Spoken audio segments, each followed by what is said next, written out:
या 3 वस्तू आजपासून खायला सुरू करा. 45व्या वर्षीही 24 वर्षांचे दिसाल. माझ्या प्रिय आत्म्या, जरा प्रामाणिकपणे स्वतःलाच एक प्रश्न विचार. सकाळी उठल्यावर शरीर आधीसारखं साथ देतं का? आरशात चेहरा तीच ऊर्जा दाखवतो का? की आत कुठेतरी असं वाटतं की वय कागदांवर नाही, तर शरीरात जास्त पुढे निघून गेलं आहे. अनेकदा असं नसतं की फक्त वय वाढतं. अनेकदा असं होतं की थकवा साचत जातो. जो थकवा दिसत नाही, तोच हळूहळू वय बनतो. आजच्या प्रवचनात मी वय थांबवण्याची गोष्ट करणार नाही. मी वयाचं ओझं हलकं करण्याची गोष्ट करणार आहे. कारण जेव्हा ओझं हलकं होतं, तेव्हा वय आपोआप थांबल्यासारखं वाटतं. आणि आजची सर्वात महत्त्वाची गोष्ट मी सुरुवातीलाच स्पष्ट सांगते. या तिन्ही गोष्टी त्या लोकांसाठीही आहेत जे शाकाहार घेतात आणि त्यांच्यासाठीही जे मांसाहार घेतात. वेगळा मार्ग नाही, समज एकच आहे. आता लक्षपूर्वक ऐका. सर्वप्रथम एका अतिशय सामान्य समस्येपासून सुरुवात करूया, जी जवळजवळ प्रत्येक जबाबदार, मेहनती आणि आयुष्याला गंभीरपणे घेणाऱ्या माणसाच्या आयुष्यात येते. समस्या ही नाही की शरीर म्हातारं होत आहे. समस्या ही आहे की शरीराला रोज दुरुस्ती आणि पुनर्बांधणीसाठी वेळच मिळत नाही. दिवस चालतो, पण रिकव्हरी होत नाही. अन्न येतं, पण पोषण पोहोचत नाही. झोप येते, पण तिच्यात गाढपणा नसतो. आणि जेव्हा या तिन्ही गोष्टी थांबतात, तेव्हा वय झपाट्याने वाढायला लागतं. आता पहिल्या गोष्टीकडे येऊया. पहिली गोष्ट म्हणजे असं अन्न जे शरीराला स्वच्छही करेल आणि मजबूतही बनवेल.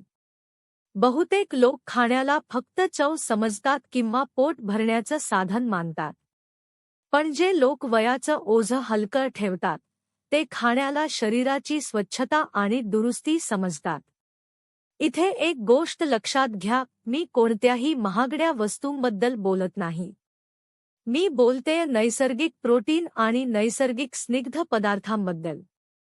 शाकाहारात भिजवलेले बदाम, अक्रोड आणि थोडंसं साजूक तूप. मांसाहारात अंडी, मासे आणि हाडांचं सूप यांसारखे साधे स्रोत. यांचं काम फक्त स्नायू वाढवणं नाही. यांचं खरं काम आहे नसांची दुरुस्ती, हार्मोन्सचं संतुलन आणि पेशींचं आयुष्य वाढवणं. आता स्वतःलाच विचारा. तुम्ही खाताना फक्त चव पाहता का, की हेही पाहता की शरीराला यातून काय मिळतंय? हाच प्रश्न वयाची दिशा बदलतो. आणखी एक प्रश्न, तुम्ही जेवण करून लगेच धावपळ सुरू करता का? जर हो, तर अन्न ओझं बनतं, औषध नाही. जे लोक जेवणानंतर 2 मिनिट शांत बसतात, त्यांचं वय एवढ्या वेगाने धावत नाही. दुसरी गोष्ट म्हणजे ती जी नसांना तरुण ठेवते. आता खूप लक्ष देऊन ऐका. वय सर्वप्रथम चेहऱ्यावर दिसत नाही. वय सर्वप्रथम नसांमध्ये उतरायला लागतं. जेव्हा नसांमध्ये कोरडेपणा येतो, तेव्हा शरीर कठीण होऊ लागतं. आणि ही कठोरता म्हणजे वृद्धत्वाचं पहिलं लक्षण असतं. म्हणून दुसरी गोष्ट आहे नैसर्गिक स्निग्ध पदार्थ आणि शरीरातील द्रवांचं संतुलन. शाकाहारात नारळपाणी आणि तिळाचं तेल, तर मांसाहारात माशांतील नैसर्गिक स्निग्धता आणि हाडांचं सूप. यांचं काम वजन वाढवणं नाही. यांचं खरं काम आहे नसांना स्निग्ध ठेवणं, सांध्यांना लवचिक ठेवणं आणि मनाला शांत ठेवणं. आता एक प्रश्न, सकाळी उठल्यावर तुमचं शरीर कडक आणि आखडलेलं वाटतं का? जर हो, तर ते फक्त वय नाही, तर कोरडेपणाचं लक्षण आहे. आणि हा कोरडेपणा औषधांनी नाही, तर योग्य पोषणाने सुधारतो. आता इथे एक खूप महत्त्वाची गोष्ट समजून घ्या, जे लोक वयाचं ओझं हलकं ठेवतात, ते पाण्याला फक्त तहान भागवण्याचं साधन मानत नाहीत. ते पाण्याला शरीराची स्वच्छता समजतात. पण पाणीही योग्य वेळी घेतलं नाही, तर त्याचा पूर्ण परिणाम होत नाही. तिसरी गोष्ट म्हणजे ती सवय जी शरीराच्या आतून वय वाढण्याची गती कमी करते. ही गोष्ट खाण्याबद्दल नाही, पण खाण्यापेक्षाही अधिक महत्त्वाची आहे. ती म्हणजे काही वेळ पोट पूर्ण रिकामं ठेवणं. जे लोक दिवसभर काही ना काही खात राहतात, त्यांचे शरीर कधीच स्वच्छतेच्या अवस्थेत जात नाही. आणि जेव्हा शरीर स्वतःला स्वच्छ करू शकत नाही, तेव्हा वय साचायला लागतं. म्हणून जे लोक रात्रीच जेवण हलकं ठेवतात आणि सकाळपर्यंत थोडा अवधी देतात, त्यांचे शरीर स्वतःला नव्याने तयार करायला सुरुवात करतं. हा विषय शाकाहार किंवा मांसाहाराचा नाही. हा विषय आहे शिस्त आणि समज यांचा. आता स्वतःलाच विचारा, तुमचं पोट कधी पूर्ण रिकामं राहत का? जर नाही, तर शरीर कधीच पूर्णपणे नवीन होणार नाही. आता इथे एक खूप खोल गोष्ट समजून घ्या, वय वर्षांनी वाढत नाही, वय सवयींनी वाढतं. जे लोक रोज शरीराला थोडासा तरी दुरुस्तीचा वेळ देतात, ते वयाची गती कमी करतात. आणि जे लोक फक्त काम, चिंता आणि धावपळीत जगतात, ते तरुण असूनही थकलेले दिसतात. आजच्या या प्रवचनातून जर तुम्ही एवढंच केलंत, खाण्याला औषध समजायला सुरुवात केली, नसांना कोरडे होण्यापासून वाचवलं आणि पोटाला कधीकधी रिकामं राहू दिलं, तर समजा वय थांबायला सुरुवात झाली आहे. आता शेवटी मी तुम्हाला एक प्रश्न सोडून जातो. तुम्ही तुमच्या शरीराचा रोज फक्त वापर करता का? की त्याची काळजीही घेता? ज्या दिवशी काळजी घ्यायला सुरुवात होते, त्याच दिवशी वयाची गती आपोआप कमी होऊ लागते. हे प्रवचन इथेच थांबत नाही. पुढच्या भागात आपण त्या छोट्या छोट्या सवयींबद्दल बोलू, ज्या चेहऱ्यापेक्षा आधी ऊर्जेला तरुण बनवतात.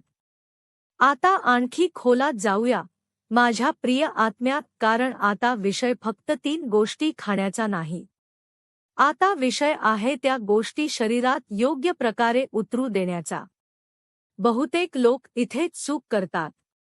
ते योग्य गोष्टी खातात, पण चुकीच्या अवस्थेत. आणि हे लक्षात ठेवा, अन्न फक्त तोंडाने पचत नाही. अन्न मनाच्या अवस्थेनेही पचतं. जर मन सतत तणावात असेल, तर सर्वोत्तम अन्नसुद्धा शरीरात विषासारखं वागू लागतं. आता स्वतःलाच विचारा, तुम्ही जेवत असताना नेहमी घाईत असता का? मोबाईल पाहत, पुढचं काम काय आहे याचा विचार करत जेवता का? जर हो, तर समस्या अन्नात नाही, तर लक्षाच्या अनुपस्थितीत आहे. आता इथे एक अतिशय सूक्ष्म रहस्य समजून घ्या, जे लोक वयाची गती मंद करतात, ते जेवणाला कामाच्या मधला अडथळा मानत नाहीत. ते जेवणाला दिवसाचा केंद्रबिंदू मानतात. ते शांतपणे बसतात, हळूहळू खातात आणि खाताना कुठेही मन भटकू देत नाहीत. आता एक प्रश्न, तुम्ही जेवत असताना खरंच त्या क्षणी उपस्थित असता का? जर नाही, तर शरीराला अन्नाचा पूर्ण लाभ मिळू शकणार नाही. आता चौथी समज, जी या तिन्ही गोष्टींना जोडते. प्रोटीन, स्निग्ध पदार्थ आणि साधं अन्न, या तिन्ही गोष्टी तेव्हाच परिणाम करतात जेव्हा शरीर स्वतःला सुरक्षित समजतं. तणावाच्या अवस्थेत शरीर दुरुस्ती करत नाही. ते फक्त बचाव करत राहतं. आणि बचावाच्या अवस्थेत वय वेगाने वाढतं. म्हणून जे लोक तरुण दिसतात, ते नेहमी तणावमुक्त असतात असं नाही. पण त्यांना तणाव कधी सोडायचा हे माहीत असतं. आता स्वतःलाच विचारा, तुम्ही दिवसात कधी तुमचे खांदे सैल सोडता का? की दिवस संपेपर्यंत ताणूनच ठेवता?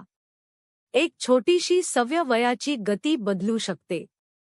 जे लोक दिवसातून फक्त 5 मिनिट शांत बसतात, मोबाईलशिवाय, विचारांशिवाय, त्यांच्या शरीराला असा संदेश मिळतो की आता दुरुस्ती सुरू होऊ शकते, आणि हा संदेश कोणत्याही सप्लिमेंटपेक्षा अधिक शक्तिशाली असतो.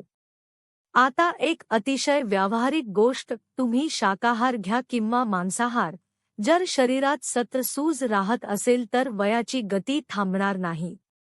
सूज अनेकदा बाहेरून दिसत नाही. ती आतून शांतपणे काम करत राहते. आणि या सूजेचं मुख्य कारण असतं चुकीच्या वेळी खाणं आणि पोट सतत भरलेलं ठेवणं. आता स्वतःलाच विचारा, जेवल्यानंतर तुम्हाला नेहमी जडपणा जाणवतो का? जर हो, तर शरीर आराम करत नाही, ते संघर्ष करत आहे. जे लोक वयाचं ओझं हलकं ठेवतात, ते जेवल्यानंतर हलकं वाटतात, जड नाही. आणखी एक खोल रहस्य, वय चेहऱ्यावरून नाही, तर डोळ्यांतील चमक पाहून ओळखलं जातं. जेव्हा डोळ्यांतील चमक कमी होऊ लागते, तेव्हा समजून घ्या की शरीरातील ऊर्जेचा प्रवाह मंदावला आहे. आणि ही ऊर्जा फक्त अन्नातून नाही, तर अन्न, विश्रांती, भावनिक हलकेपणा यांमधून निर्माण होते. आता भावनांबद्दल बोलूया, ज्याकडे लोक अनेकदा दुर्लक्ष करतात. जे लोक मनात खूप काही दाबून ठेवतात, त्यांचं वय लवकर वाढतं. कारण दडपण फक्त मनात राहत नाही, ते शरीरातही उतरू लागतं.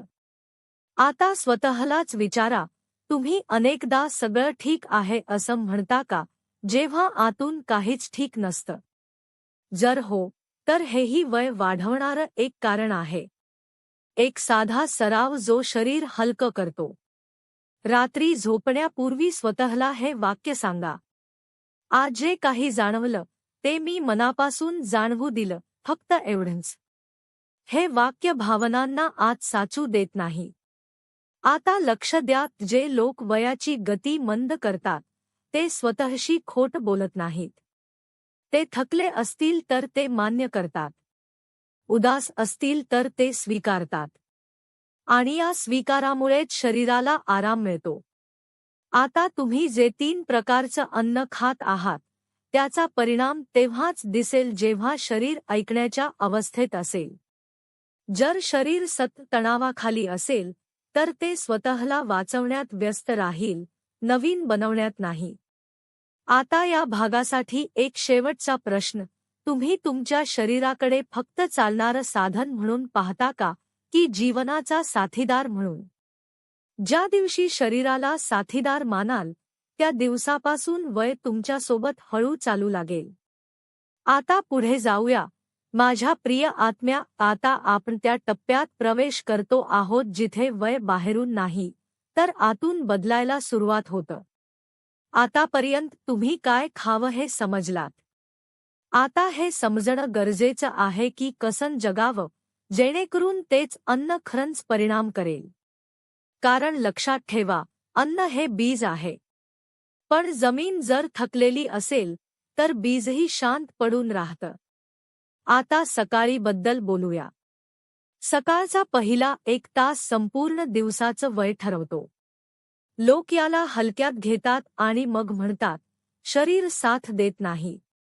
आता स्वतःलाच विचारा, सकाळी उठल्याबरोबर तुम्ही सर्वप्रथम काय करता? जर उत्तर फोन असेल, तर समजून घ्या की तुम्ही दिवसाच्या सुरुवातीलाच वयाची गती वाढवली आहे. जे लोक वयाची गती मंद ठेवतात, ते सकाळी सर्वप्रथम जगाशी नाही, तर स्वतःच्या शरीराशी जोडले जातात. सकाळची पहिली सवय जी शरीराला तरुण ठेवते.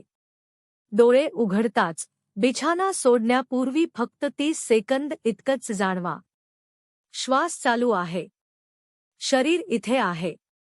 आज पुन्हा एक नवा दिवस मिळाला आहे. ही काही फक्त आध्यात्मिक गोष्ट नाही. हा तुमच्या मज्जासंस्थेला दिलेला संदेश आहे. धोका नाही, पळण्याची गरज नाही, आणि जेव्हा शरीराला हा संदेश मिळतो, तेव्हा ते दुरुस्तीच्या अवस्थेत जातं. आता एक प्रश्न, सकाळी उठताच तुम्हाला घाईची भावना येते का? जर हो, तर हीच घाई दिवसभर तुमचे हार्मोन्स विस्कळीत ठेवेल. दुसरी सकाळची सवय जी वयाला मागे ढकलते. सकाळी रिकाम्या पोटी थोडंसं कोमट पाणी पिणं. ही गोष्ट सगळ्यांना माहिती असते, पण तिचं खरं कारण फार कमी लोकांना समजतं. हे पाणी फक्त पचनासाठी नसतं, तर संपूर्ण शरीर प्रणालीला जागा करण्यासाठी असतं. ते शरीराला सांगतं, आता स्वच्छता सुरू होऊ शकते. जे लोक सकाळी ही अंतर्गत स्वच्छता होऊ देत नाहीत, त्यांचे शरीर दिवसभर कालच्या ओझ्यासोबत चालत राहतं. आणि ओझ्यासोबत वयाची गती वाढत जाते. आता लक्ष द्या, जे लोक तरुण दिसतात ते सकाळी खूप काही करत नाहीत. ते फक्त चुकीच्या गोष्टी करत नाहीत. तिसरी सकाळची सवय जी चेहऱ्याच्या आधी ऊर्जेला बदलते. सकाळी किमान 5 मिनिट शरीराला हलकंसं हलवणं. कोणताही कठीण व्यायाम नाही, कोणतेही नियम नाहीत. फक्त सांध्यांना जाग करणं, पाठीच्या कण्याला थोडासा ताण देणं. कारण वय सर्वप्रथम पाठीच्या कण्यात बसतं. आणि जे लोक रोज पाठीच्या कण्याला थोडंसं मोकळं ठेवतात, त्यांच्या चालण्यात वृद्धत्व दिसत नाही. आता स्वतःलाच विचारा, दिवसाची सुरुवात होताना तुमचं शरीर आखडलेलं वाटतं का? जर हो, तर हा संकेत आहे की शरीराला हालचाल हवी आहे, औषध नाही. आता एक खूप खोल गोष्ट, जे लोक वयाचं ओझं हलकं ठेवतात, ते स्वतःची गती स्वतः ठरवतात. ते दुसऱ्यांच्या वेगात जगण्याचा प्रयत्न करत नाहीत. त्यांना माहीत असतं की प्रत्येक शरीराची स्वतःची एक लय असते. आता भावनिक वयाबद्दल बोलूया. अनेक लोक शारीरिकदृष्ट्या ठीक असतात, पण भावनिकदृष्ट्या खूप म्हातारे झालेले असतात. ते प्रत्येक गोष्टीने थकून जातात, प्रत्येक नवीन गोष्टीवर चिडतात. आणि हेच सर्वात धोकादायक वृद्धत्व असतं. आता स्वतःलाच विचारा, तुम्हाला नवीन गोष्टींमुळे वारंवार चिडचिड होते का? जर हो, तर ती शरीराची नाही, तर मनाची थकवा आहे. आणि मनाचा थकवा थेट शरीरात उतरतो. आता एक सरळ प्रश्न, तुम्हाला असं वाटतं का की झोप म्हणजे फक्त आराम? जर तुम्हाला असं वाटत असेल की झोप म्हणजे फक्त आराम, तर ती अपुरी समज आहे. झोप ही शरीराची कार्यशाळा आहे. इथेच पेशी नव्याने तयार होतात. इथेच हार्मोन्सचं संतुलन होतं. इथेच नसांना पुन्हा मौपणा मिळतो. आणि जर ही कार्यशाळा दररोज अपुरी राहिली, तर वय वेगाने वाढणारच. आता नीट ऐका. जे लोक तरुण दिसतात, ते उशिरापर्यंत जागण्याच्या विरोधात नसतात. ते अव्यवस्थेच्या विरोधात असतात. समस्या तुम्ही कधी झोपता येत नाही. समस्या ही आहे की झोपण्यापूर्वी तुम्ही कोणत्या अवस्थेत असता. रात्रीची पहिली चूक जी वयाची गती वाढवते. झोपण्याच्या अगोदर मनाला उत्तेजित करणं. वादविवाद, मोठे आवाज, तेज प्रकाश, वेगवान विचार. आता स्वतःलाच विचारा, झोपण्यापूर्वी तुम्ही शेवटचं काय करता? जर उत्तर विचार असेल, तर झोप अपुरीच राहील. कारण झोप विचारांनंतर येत नाही, तर विचार शांत झाल्यानंतर येते. एक साधी पण प्रभावी सवय, झोपण्यापूर्वी 10 मिनिट असं काही करा ज्यात विचार करावा लागणार नाही. मंद प्रकाशात शांत बसणं, हळूहळू श्वास घेणं किंवा फक्त खिडकीतून बाहेर पाहणं. हा काही व्यायाम नाही. हा शरीराला दिलेला संकेत आहे. आता दिवस संपला. आणखी एक खोल गोष्ट, जे लोक दिवस मनात घेऊन झोपतात, ते वय घेऊन उठतात. आणि जे लोक दिवस सोडून झोपतात, ते हलके होऊन उठतात. रात्रीची दुसरी चूक जी शरीराला आतून थकवते. भरलेलं पोट. इथे गैरसमज करून घेऊ नका. ही उपवासाची गोष्ट नाही. ही गोष्ट आहे अन्न आणि विश्रांती यांच्यात अंतर ठेवण्याची. जे लोक रात्री हलकं खातात, त्यांचं शरीर रात्री पचन करत नाही, तर दुरुस्ती करतं. आणि जे लोक भरलेलं पोट घेऊन झोपतात, त्यांचं शरीर संपूर्ण रात्र संघर्ष करत राहतं. संघर्ष वय वाढवतो. आता स्वतःलाच विचारा, सकाळी उठताच तुम्हाला जडपणा जाणवतो का? जर हो, तर रात्री शरीराला काम करावं लागलं आहे, त्याला विश्रांती मिळाली नाही. रात्रीची तिसरी चूक जी चेहऱ्याच्या आधी ऊर्जाच हिरावून घेते, अपूर्ण भावना. राग, सांगितलेल्या गोष्टी, दडपलेली चिंता. जर भावना दिवसभर बाहेर पडल्या नाहीत, तर त्या रात्री शरीरावर बसतात. आणि भावनिक ओझं हळूहळू शारीरिक वय बनतं. यासाठी एक खूप सोपा उपाय आहे. झोपण्यापूर्वी स्वतःला एक वाक्य सांगा. आज जे काही जाणवलं ते मी मनापासून जाणवू दिलं, फक्त एवढंच. हे वाक्य भावनांना रात्री शरीरावर काम करू देत नाही. आता जरा लक्ष द्या, जे लोक तरुण राहतात ते दररोज स्वतःला रिसेट करतात. ते कालचा भार आजपर्यंत ओढ आणत नाहीत. आता वय थांबवणारी एक सर्वात दुर्लक्षित सवय दिवसात नैसर्गिक प्रकाशात थोडा वेळ राहणं. ही गोष्ट साधी वाटते, पण ती शरीरातील हार्मोन्सचं घड्याळ संतुलित करते. जे लोक दिवसात थोडा वेळ नैसर्गिक प्रकाशात राहतात त्यांची रात्र आपोआप गाढ होते. आणि जिथे झोप गाढ असते तिथे वयाची गती मंद असते. आता एक प्रश्न, तुम्हाला दिवस आणि रात्र वेगवेगळी जाणवतात का? जर नाही, तर शरीराचं अंतर्गत घड्याळ विस्कळीत झालं आहे. आणि विस्कळीत घड्याळ वय लवकर दाखवतं. आता त्या लोकांबद्दल बोलूया जे खरंच वयाची गती मंद करतात. ते कोणताही चमत्कार करत नाहीत. ते फक्त प्रत्येक गोष्ट रोज थोडीशी सुधारतात. अन्न थोडं साधं, झोप थोडी गाढ, भावना थोड्या हलक्या, विचार थोडे शांत. हे थोडंसंच वर्षानुवर्षांनी खूप मोठा फरक निर्माण करतं. आता स्वतःलाच एक निर्णायक प्रश्न विचारा, तुम्ही तुमच्या शरीरावर रोज थोडंसं प्रेम करता का? की फक्त ते दुखायला लागलं कीच त्याची आठवण काढता? जे लोक वेदना येण्यापूर्वीच शरीराचं ऐकतात त्यांचं वय वेदनेपर्यंत पोहोचतच नाही.